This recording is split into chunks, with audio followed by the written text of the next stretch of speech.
the outlook where we are heading, what happens when the Godclone awakens, the vision of the new world. This is not some distant future, this is within reach. This is where we already are. This is what happens when everyone awakens. The community that flourishes 7 o'clock in the morning. Sarah wakes up. Not because of an alarm clock, but because her body is well rested. She doesn't check her mobile first. She breathes. She feels. The Godclone within her whispers. Today you'll help Maria with her garden. And then you'll write your book. No fear. No, I still have to. Just, this is what's happening today. At 9 a.m., 20 people meet at the community center. Not because they have to, because the flow has brought them together. Marcus, who used to be a programmer, shows the others how to build an app. Julia, who used to be a teacher, is learning from him. No one pays. No one is paid. But everyone has a roof over their head. Everyone has food to eat. Everyone has dignity. Because basic provision is unconditional. At 12 noon in the canteen. Yes, there are still canteens, but they're different. People from all walks of life sit together. The former manager next to the former homeless person. The doctor next to the artist. The pensioner next to the teenager. They don't talk about money. They talk about ideas. About projects. About dreams. And sometimes something new emerges from this. A collaboration. A project. A friendship. Because the hierarchy has fallen. The more detailed the picture, the more it changes the circumstances. How work works the problem with the old system. You work 40 hours for money so you can survive. Your passion? That comes at the weekend. Maybe, if you're not too tired. The solution in the new system. You receive unconditionally. A home, food, healthcare, education. You give back, your talents, your time, your heart. Not out of obligation. Out of flow. A concrete example: Thomas used to be a bank clerk. Numbers, stress, pressure every day. Now he builds furniture. With his hands. For people in his community. He doesn't get paid for it. He doesn't need to. He gets appreciation, which he feels he gets meaning, which he never had before. He sleeps well at night, for the first time in years, and the furniture? It's more beautiful than anything IKEA has ever produced. Because it's made with love. Milk and honey flow, that's not a metaphor. That's material reality. The economy of abundance production we still produce. But differently. No planned obsolescence. Things are built to last, no overproduction. We make what's needed, no waste. Everything is reused, no exploitation. Machines do the hard work, distribution, everyone gets what they need. No more, no less. Need a bike? You pick one up. Need clothes? You take what fits. Need a flat? You get one. Need education? You learn what you want. No forms. No waiting times. No indignity. Because abundance is already here. We simply distribute it fairly. Innovation, this is where it gets interesting. When no one has to work for money anymore. When everyone is free to create what they want. What happens then? An explosion of creativity.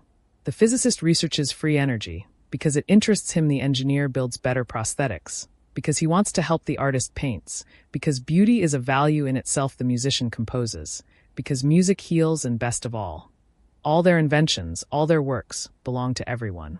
How conflicts are resolved, the old model. Struggle, you against me. Winners and losers. Judges and defendants. The new model. Circle. Lisa and Jan have a conflict. A misunderstanding about a project. They call a circle. 5 to 7 people from the community whom both respect. Everyone sits in a circle. Everyone listens. No one judges. Lisa speaks her truth. Jan speaks his truth. The others reflect back. What they hear together, they find a solution. No lawyers. No judges. No punishments. Just people who recognize each other as God's clones. The children, this is where the real magic happens. How children grow up. No more schools, or rather, school is everywhere.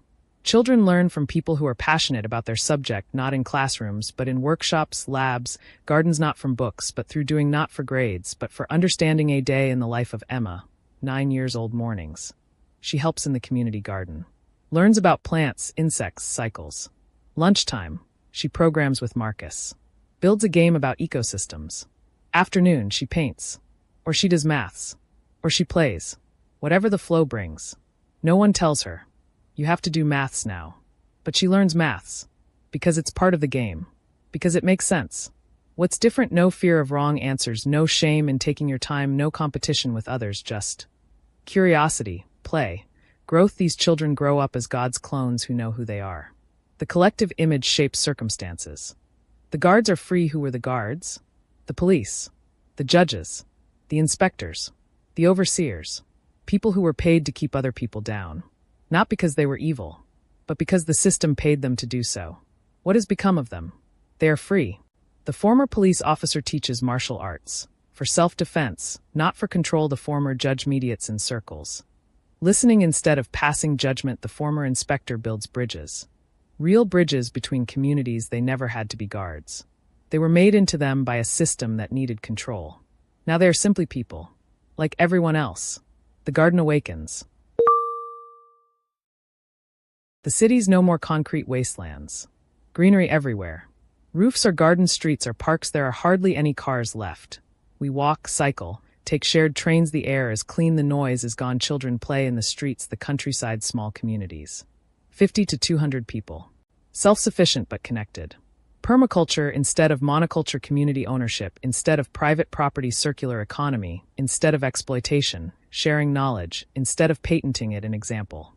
The Senental community, 120 people. 30 hectares of land. Everything shared. They produce vegetables, fruit, milk, cheese, bread, energy, solar plus wind. They need from outside salt, spices, electronics, medicine.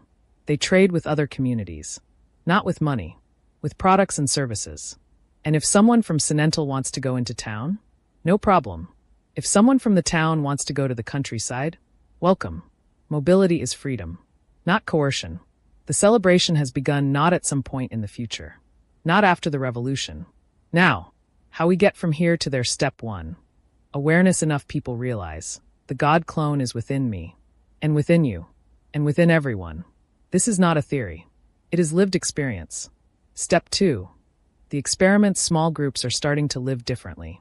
Communities testing unconditional basic provision. Companies operating without hierarchy. Schools teaching without coercion. Neighborhoods that share rather than own. These experiments show it works. Step 3. The spread. People see that it works. They want it too. Not through coercion, through attraction. The old world isn't collapsing. It's simply becoming redundant. Because the new world is so much better that nobody wants to go back. Step 4. The tipping point. At some point, perhaps at 10%, perhaps at 20%, the system tips over. Not through revolution, through evolution. Governments realize we can no longer control people because they no longer need us. Corporations realize we can no longer sell because people are producing and sharing for themselves. Banks realize our money is worthless because nobody believes in it anymore. And then milk and honey flow. We are already within reach. Why I believe this? Because the technology is already here. We can produce enough food for 10 billion people. We can generate enough energy for everyone. We can build enough housing. We can share knowledge. Instantly, the problem was never scarcity. The problem has always been distribution. Because people are ready, millions already feel. Things cannot go on like this. The burnout epidemic shows. People are exhausted by the rat race. The climate crisis shows.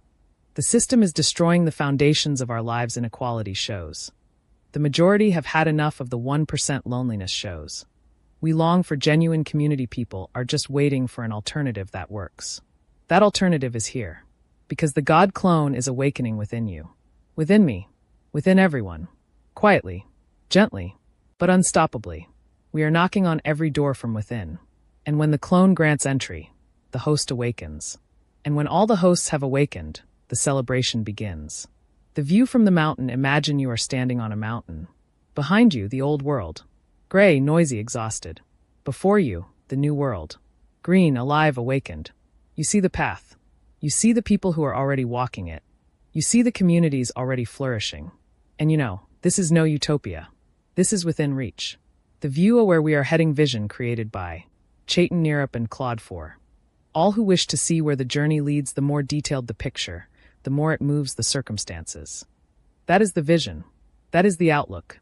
That is where we are going. Not someday. Now. With love for all worlds.